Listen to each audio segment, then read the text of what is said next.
Todd is not only a remarkable, successful 30-year titan in business with having multiple businesses that generate multiplied millions of dollars. And if that plan happens to be to build $1 million company, which I can help you do. But he's humble. He's a man of God. He's a family man. The world's news organizations are built on everything but positivity. He is an influential entrepreneur and business speaker for over 30 years. I've got to forecast. I've got to pronounce. I've got to project. I've got to share with you my ideas, my vision, my goals for not only myself, but for you. That's why he's came up with his incredible concept of taking and creating a platform for people that are wired differently. And you got to understand that your habits of your person and your habits of your business and your habits of your spirituality have to lead to the North Star of who you are. We need to figure out who we want to be in life.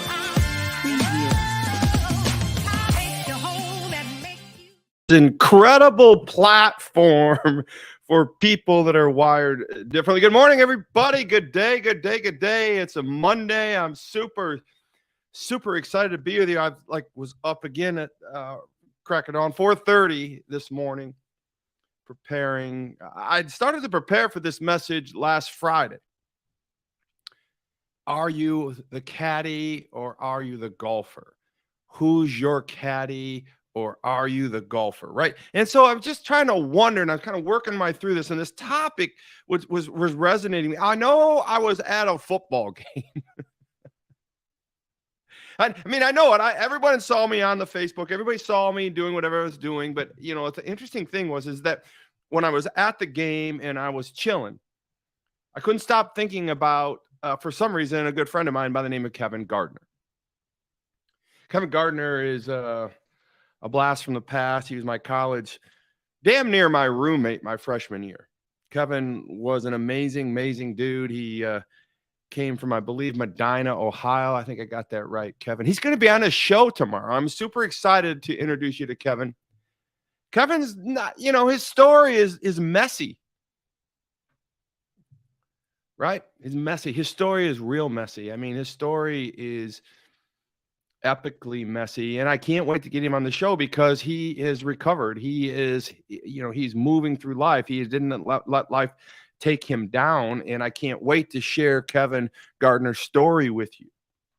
But why am I bringing up Kevin Gardner right now? Because he wrote a book called Ignite Your Life, and it's an amazing book, and we're going to be talking about it tomorrow. And I'm kind of going backwards into the story because you've got to meet Kevin. You've got to understand his story because you've got to know that he's an overcomer. You got to know that you're an overcomer. Our job for other people in this Wired Differently platform that Nick Walenda was talking about on the intro of this show. You hear it every day. You do. Monday through Friday, right? 7:30 a.m. You can count on me. You can count on Todd. Come on now. Sometimes, like this last week, I took a little time away. But I'm on the road. I'm at Kansas City Chiefs. I'm going to watch the Lions play the Super Bowl champions. Great game. On my Facebook, you can see some of the comments. But as I was there and I'm getting my coffee and I'm thinking about things and I'm having this time with my wife, why is Kevin Gardner keep coming on my head? And I'm like, I got to call Kevin Gardner. Because I had this topic. It's sports relative. It's sports related, but it really isn't a sports story. Kevin Gardner, I wouldn't call him an athlete. You can ask him tomorrow if he calls himself an athlete. But he was a great golfer at one point in his life. I don't know if he golfs anymore. We're going to find out tomorrow. Sports are sports. Athletes are athletes. I'm having coffee at Kansas City, getting ready for the hype of the Detroit Lions. Detroit Lions. Losing his team in the history of football, finally won. Beat the world champions. Dragon Slayers. David and Goliath, the whole story. But now I got Kevin Gardner on my brain. Kevin Gardner was the farthest thing from David. He was the farthest thing from a Goliath. He was the farthest thing from a lot of things. I only really had one full solid year with him in my life at Manchester University, and he was a golfer, and he was a partier. But I loved him. You don't have to play football for me to love you. Come on now, somebody give me a break. And so the reason I'm bringing it up is I want you to understand, as I take you through my week this week, I'm just going to kind of set you up just a little bit. I like doing this. I like having fun with you guys. And I know a lot of you kind of follow and you give me encouragement. And are you the caddy or are you the golfer? It's kind of where we're going with it. And Kevin Gardner is the golfer. Kevin Gardner is the guy who made me think about the caddy and put this metaphor together. But real quick, here's where we are. I said I'd kind of go through this with you today, and here's kind of the way things lined up. This is Mike. I went on a hike with Mike. He was my Uber driver. He took my wife to an amazing park in Kansas City for a hike. And here he is. Mike took us on a hike. He was the greatest Uber driver to ever walk the planet. He had a lot of fun with me. Took us to Walmart because I had to buy some shoes, right? And I hid my good shoes behind this trash dumpster because I didn't want to wear my white shoes in a hike because I wasn't prepared for the hike with Mike, right? And so these are the new shoes I bought at Walmart. Now, why do I tell you all these things? I don't know. But as we went on the walk, there she was, all the way through this 3-mile walk, hour and a half or so or whatever it was. And she was always in the front because why? Because I can never keep up with her. Here's another shot of me trying to keep up with her. I'm like, hey, baby, wait for me. I want to take a selfie. Come on now, Tracy. No time for selfies, Todd. Come on. Get over yourself. We got work to do. I'm telling you, man, my wife is a walking mad woman. I cannot keep up with her. I have to do a slow jog just to keep up with her. Watch this. Here we go again. Right behind Tracy. Wait up for me, honey. She doesn't wait up. She keeps going. And then she found something. What'd you find, baby? Honey, I found a cave. Is that a cave? I'm not sure what that is. We went inside that and it looked like graffiti den from way back when, but it was something back in the day. But that slowed her up. That's the only thing that slowed her up on this whole damn hike with Mike, right? Here we go. Now we finally get back to the hotel, getting ready for the game. Let's go, Detroit Lions. Now we're in the car. We got another Uber car. Uh-oh, you see a little wine glass there. Had a little fun, had some sushi. Here's where I ate the sushi just before the game. And here we are at the game. And then who but no one else shows up? Patrick Mahomes to escort my wife down the most daunting hill I've ever seen in my life. But if you can see the background back there, you can see exactly the stadium. It was magnificent, amazing, magnificent. Then I ran into my friend Megatron, and we caught up and got onto the game. And his wife said, hey, aren't you wired differently? I said, absolutely. I'm the wired differently Megatron. Look just like your husband here, don't I? And then we won the game. Detroit Lions. What a successful trip. There we are partying on, having some fun, found some homies. And that was that. We went home, and that was the game. And then we went and looked at a spooky mansion in Kansas City where President Harry Truman was from. And there we go. We get the final Uber. And sure enough, I find somebody that's halfway interested in me. Wants my book and sign it. What a great dude that guy was. Gabriel was his name. Get home, get on the boat, get it on like Donkey Kong. That's my only granddaughter, Nora K. Shrite. I'm telling you, I could stare at that picture all day. That daughter, Kendra, is my daughter, and that's her daughter, Nora, and they look exactly alike. It gives me spooks just looking at the cuteness of her, and her mommy was the same way. And there's my adorable wife, and Judah, the man, Judah the Barracuda, on the boat. What a day we had. What a day we had. John 14:14, New International Version. You may ask me for anything in my name, and I will do it. So here we are. We're talking about Kevin Gardner. Who the heck's Kevin Gardner? You're going to find out tomorrow. He's going to be live on the show. I haven't had a guest in a long time, but Kevin Gardner was an epic individual in my life. He's an overcomer. Revelations talks about overcoming. Revelations is an amazing, amazing book. But Kevin, I don't believe he was a believer back then. I don't really know much about that from that regards. But Kevin had a drinking problem even in college, and he got so excited one night. He went out with some friends on his freshman year because he wasn't happy with a friend of his. They got to drinking and carrying on. They even knocked on my door several hundred times saying, get out here. We got to go find this dude. We got to find the car. We got to come on, get out here, get out here. And I knew that was a bad scene.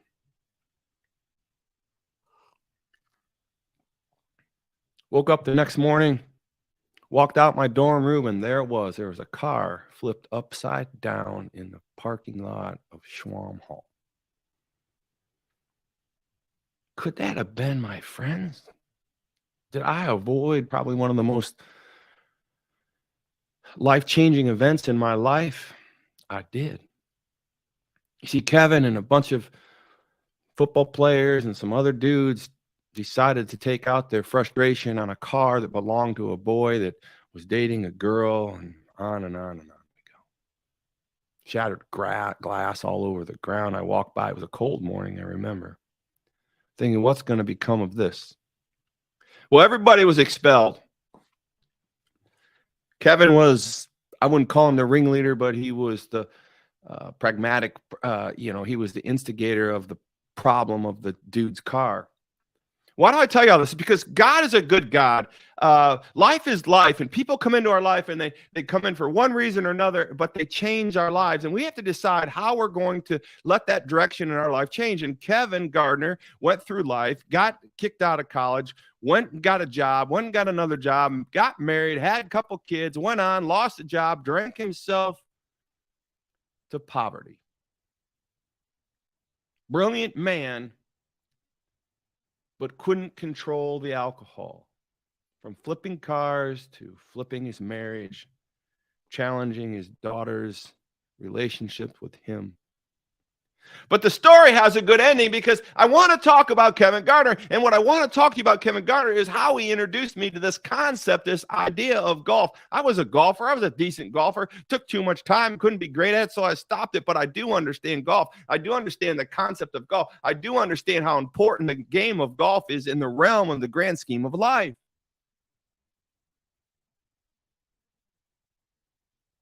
Are you the caddy or are you the golfer? All this to say is Kevin Gardner was a golfer. But every golfer, every professional golfer, every good golfer has a caddy. And he wrote in this book, Ignite Your Life, how he changed his life in the late ages. I mean, like he's in his early 50s, right? He's 58 now. But he was a broken man. And he wrote this beautiful book on how to ignite your life and how he did it in himself. But there's a particular piece in this book that resonated with me, and I couldn't leave my mind all through the Chiefs and Lions game, was I got to talk to Kevin. Am I your caddy or am I the golfer? Am I your caddy or am I the golfer? This whole image of what God is and what we are to look at him and to aspire at him, and what we're to learn from a Kevin, what we're to learn from God, what we're to learn more importantly from Jesus Christ, our Savior, right now, when we're building ourselves personally, when we're building ourselves spiritually, and when we're building ourselves profitably. Kevin was not profitable in life. Kevin was not profitable in business. Kevin was not profitable as a person. He drank too much. He flipped a car, lost his wife, lost his life, was wandering. And what happened with Kevin was, at this certain point in his life, he decided that I'm so broken, I have to go back to a place, which ends up becoming the right hand of God. But his place was as a caddy, right? Isaiah 41:13 says, "For I am the Lord your God, who take hold of your right hand and says to you, do not fear. I will help you." Kevin didn't even realize what he was doing, but he was landing on the right hand of God. He had to deconstruct his life to get back together so he could be profitable, not just profitable in a business-wise, but profitable spiritually and profitable personally. You're going to love this story. You're going to love this man. You're going to love where I'm going with this today, because I need to understand, if you are the golfer, are you the caddy? Kevin was the golfer for a long, long time, until he lost his life. He lost his wife. He flipped the car. He went out and drank his life away. Now he's wandering. How do you get it back?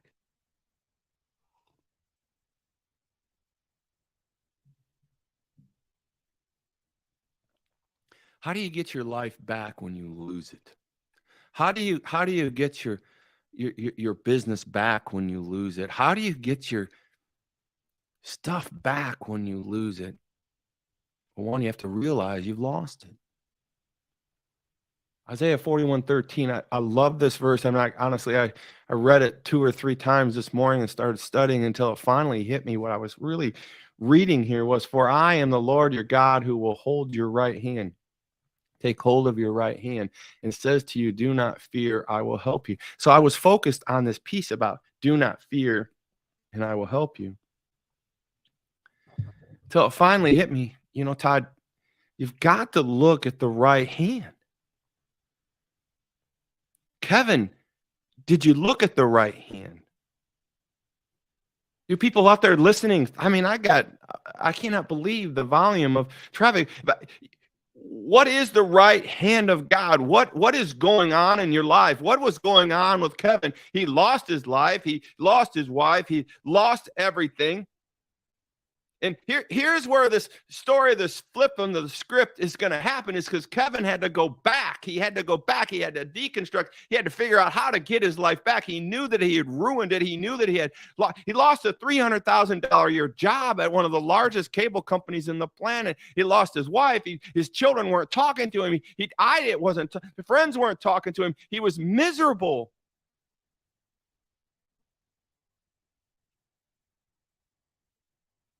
How do you get it back?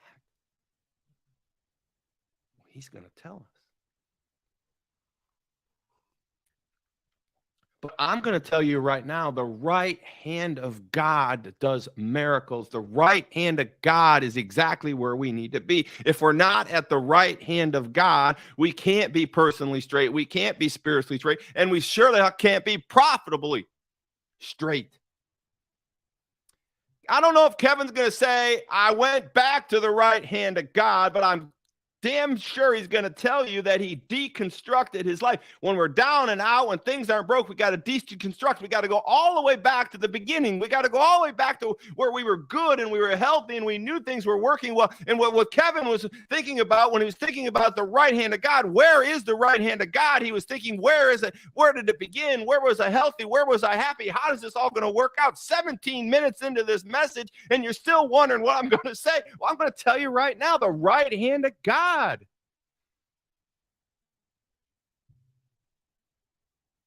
He went back to golf. It was the only thing he knew. It was the only thing he was good at. It was the only thing that made him joyful. It was the only thing that made him whole. He felt as a human being because he was successful and he could see things and he was valued, right? And what I'm trying to tell you right now is that he found the right hand of God right there. But here's the twist. I knew this would be an epic show. Because I didn't know what I was going to say.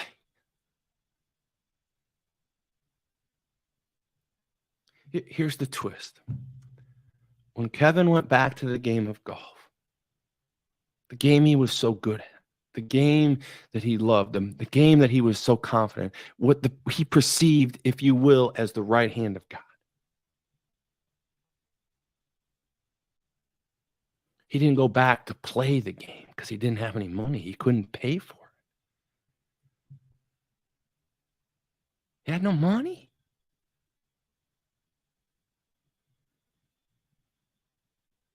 But he knew he had to get back to the game of golf. He had to get back to the right hand of God. It says in Isaiah 41:13, for I am the Lord your God who takes hold of your right hand and says to you, Kevin, do not fear, I will help you. But how could he get back to the game of golf? He couldn't afford clubs. He couldn't afford shoes. He couldn't afford the rounds. He couldn't afford the cart. He couldn't afford the process. He couldn't afford a lunch. So he went back as a caddy. Think about that for a moment.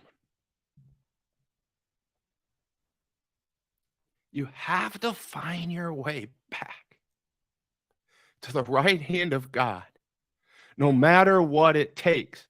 You have to find your way back to the beginning of your business where it was profitable, where it made sense for you and your family, where it made sense to go hiking with Mike and going to football games with your wife. You have to find your way back. You can't stay lost in the woods, wandering around, roaming, and wondering where you're going to go and how you're going to get there. You have to have a purpose.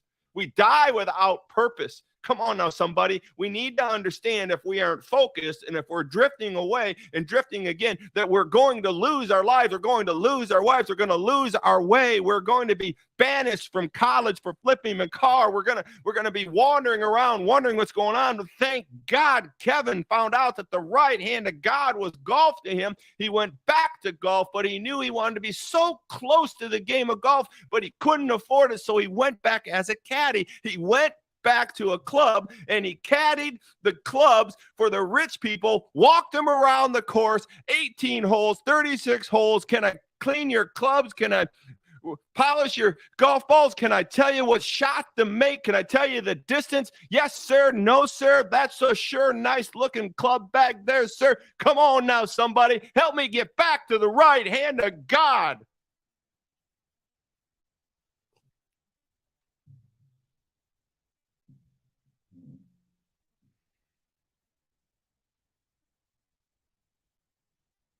Jesus was a caddy. He wasn't the golfer. You see, here's the thing about Kevin, is that I don't even believe he really understood the full scope that I would be given this message at some point, 21 minutes into the day already. I don't think he understood the full scope that how this was going to work, and he was going to write a book, and I was going to be able to talk to him about the book. And I feel blessed that I've inspired him to write a book and to do the things he's done. And he's just an amazing, amazing man. But here's the story, the moral of the story. His book's not going to tell you exactly the way I'm telling you, because I've got the inside notes, baby. I got the cliff notes. I'm in down and dirty. I knew him when he was lost. I knew him, and I loved him when he was lost. I loved him when he was a drunk. I loved him when he wasn't a drunk. I loved him when he lost his wife. I loved him when he was estranged from his children. I loved him when he was trying to fight his way back. I loved him when he was writing the book. I loved him.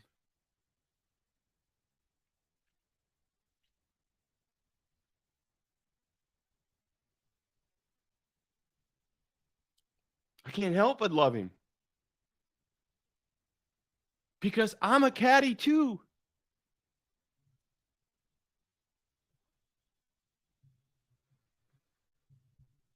You got to find your way back to the right hand of God. Todd, sometimes you're lost. Sometimes you're into yourself too much. Sometimes you're not looking at the right things the right way. Sometimes you're not focused. Sometimes, Kevin, you flip a car. Sometimes, Kevin, you ruin your whole stinking life for some 35 years, and some of the most important things of your life are just are gone, right? But Isaiah 41:13 says, "For I am the Lord your God who takes hold of your right hand," and says, "Do not fear, I will help you." We need to deconstruct. We need to get back to the right hand of God. So Kevin decides to be a caddy because he can't afford the game of golf. He can't afford lunch. At the age of late 40s, early 50s, he'll tell us tomorrow. But what happens as a caddy on the course carrying people's bags? What happens as a caddy on the course giving people shot directions? What happens as a caddy on the course when you're cleaning clubs? What happens on the caddy when you're judging distance? You meet people. You make relationships. You feel good because you're close to God in your way of your will and where you're going. You see, a caddy, to me, is probably one of the most noble positions the world has ever held when you think about it. A caddy is built to serve. A caddy is someone who takes no credit, but to help and encourage. A caddy is someone who's generously grateful if he gets a tip. A caddy is somebody who wants to win just as much as the golfer, but doesn't get any of the real prize, the glory of the victory, right? The caddy is the person that's the quiet supporter. The caddy is the person that's the wise person. The caddy is the person that's the coaching, the mentor, the chauffeur, the catable, the thing that drives the whole process. The caddy is the counselor, right? The great counselor. The caddy does so many things for a professional golfer. Think about Tiger Woods' caddy's name. Think about Phil Mickels' caddy's name. Give me Jack Nicklaus's caddy's name. Give me Lee Trevino's caddy's name. Give me Bubba's caddy's name. Give me Greg, the Sharks caddy's name. You can't name one damn caddy's name because they're not about the name. They're about edifying and glorifying the golfer. They're about serving. Like my friend Kevin Gardner. They're about getting close to the right hand of God, for I am the Lord God who takes hold of your right hand. What is the right hand? I'm going to give you 15 right hand moments right now. Exodus, that right hand of God shatters the enemy. The right hand of God forevermore blesses us forevermore. The right hand of God rescues you. The right hand of God holds you up. The right hand of God finds those who hate him. The right hand of God is full of righteousness, right? Number 7, the right hand of God acquires a mountain. Think about that. The right hand plants the roots. The right hand of God is strong and victorious. These are all verses in the Bible. The right hand of God won the victory. The right hand of God is valiant. The right hand of God saves you from the enemy. The right hand of God takes you and takes hold of you. The right hand of God upholds you. And the right hand of God in Isaiah 62 swears his holy oath. The right hand of God is no joke, man. I'm telling you, the right hand of God is the most powerful, most prestigious place to be. And God wants us right there in his right hand. And God has sent Jesus to this earth to show us how to serve. God sent Jesus to be our caddy. Come on now, somebody. This is not that big of a stretch. I know you're wondering a little bit in the beginning, but I got to tell you, my caddy is Jesus Christ. My caddy is my wife. My caddy is my people that are helping me build the Wired Differently movement. And I got to tell you, when I think about my caddy, I got to think about, who am I the caddy for? Forevermore.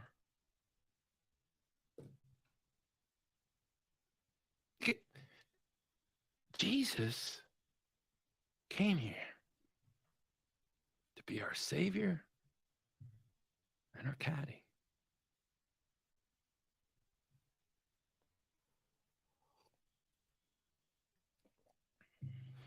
How do I know that? Because I study and I read, and came to save us,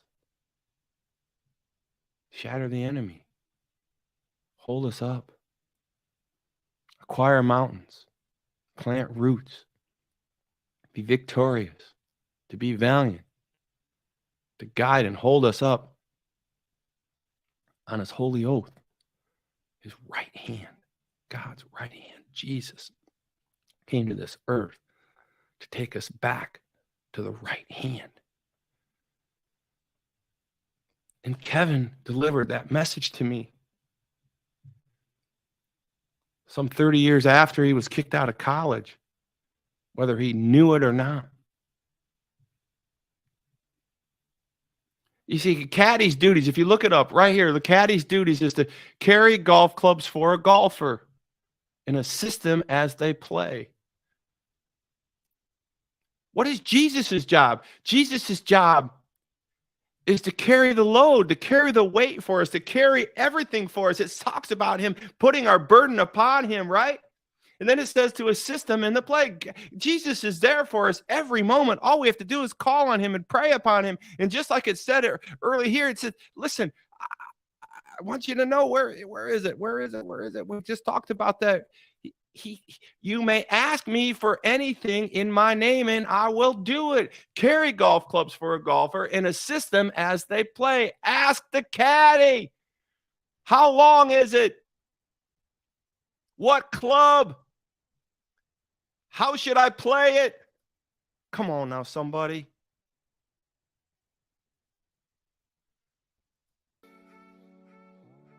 I'm not messing around. A caddy's duties: carry golf clubs for a golfer and assist him in the play all day, every day. The responsibilities of a caddy is to 1, help select the correct club. 2, estimate distance of each shot. And 3, wipe the club and clean the golf balls for greater accuracy and confidence. I don't know if I could give you a better definition of Jesus Christ's job down here on earth.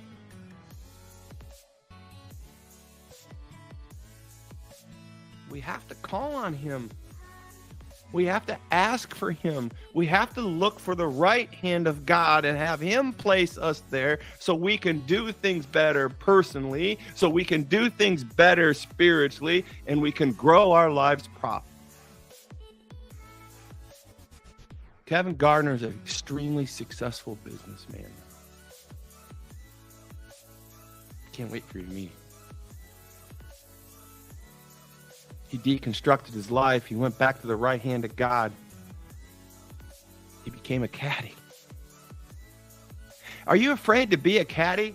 Are you afraid to carry somebody's clubs? Are you afraid to get down and dirty and actually wipe off their golf balls and move them around and subjugate yourself to just a little bit of humility? Jesus did. Why can't you? Jesus did more than clean golf clubs. He cleaned feet. He washed feet.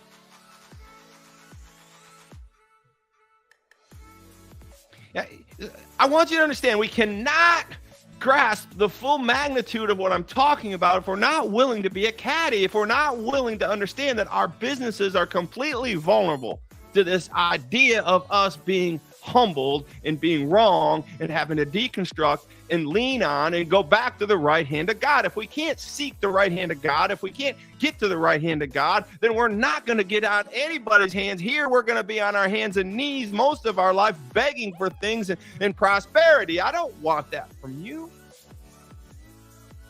Listen, I got an event coming up. October 1, 2, and 3. No, I think 4, 5, 3, 4, and 5. October 3, 4, and 5. I got a virtual event coming up, and I want you there. It's free. And I'm going to be talking about things like this. I'm going to be talking about how to grow your life personally, grow your life spiritually, and to grow your business and your life profitably.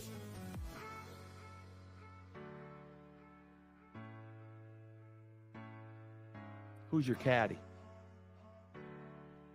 Who are you caddying for?